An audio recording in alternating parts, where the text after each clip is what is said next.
True Tales of the Supernatural Episode 1. Ghost stories get passed around like campfire smoke.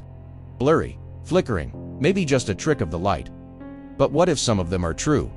These aren't made-up tales or urban legends. These are real stories, from real people, with real questions left behind. Welcome to True Tales of the Supernatural, where we dive into eerie encounters and unexplained events that even skeptics struggle to explain. Story number 1, The Haunted Chair That Kills. In a pub in Thirsk, England, there once sat an old wooden chair, just your average bar chair, except for one thing: it had a body count. Legend says the chair belonged to Thomas Busby, who was hanged for murder in 1702. As he was being led to the gallows, he cursed the chair, swearing that anyone who sat in it would die. Since then, dozens of deaths have been linked to it. People who sat in the chair have died in car crashes, construction accidents, or bizarre freak incidents just hours later. Eventually, the pub donated it to a museum, who now display it suspended from the ceiling, out of reach. Story number 2, The Ghost Who Solved Her Own Murder.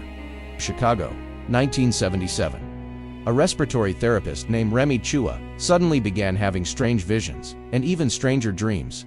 She started speaking in a voice that wasn't hers, claiming to be Teresita Bassa, a co-worker who had been murdered just months earlier. The possessed Remy named the killer, and even gave police a list of stolen jewelry hidden in his home. When detectives checked, the evidence was exactly where the spirit said it would be. The man was arrested and confessed. No one could explain how Remy knew the details. But Teresita Bassa got justice from beyond the grave. Story number 3, The Disappearing Author. Ambrose Bierce was a writer who specialized in war stories, horror, and the macabre. But in 1914, he became the subject of his own mystery. He told his friends he was traveling to Mexico to observe the revolution. He sent a few letters from the road, then disappeared. No body, no confirmed sightings, just whispers. Some say he was executed. Others think he staged his death, but a few believe he stepped into a story, into a parallel place he spent his life writing about. Ambrose Bierce vanished into thin air, like a plot twist, with no final chapter. Story number 4, The Phone Call from Beyond. A woman's sister had passed away weeks ago. One night, her phone rang. The caller ID showed her sister's number. When she answered, she heard her sister's voice say just 3 words: "I'm okay now." The call ended. No one else was there. The number had been disconnected. Phone company records showed no call placed.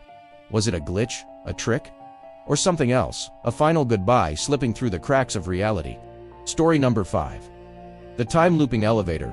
A woman took the same elevator every day, but one morning, it stopped on a floor she didn't recognize. No button for it, no floor label. The doors opened onto a hallway bathed in yellow light, lined with people in outdated clothes, all of them staring at her. She panicked and hit close. The elevator resumed like nothing happened. Later, she asked the building staff about the floor. They told her, no such floor exists.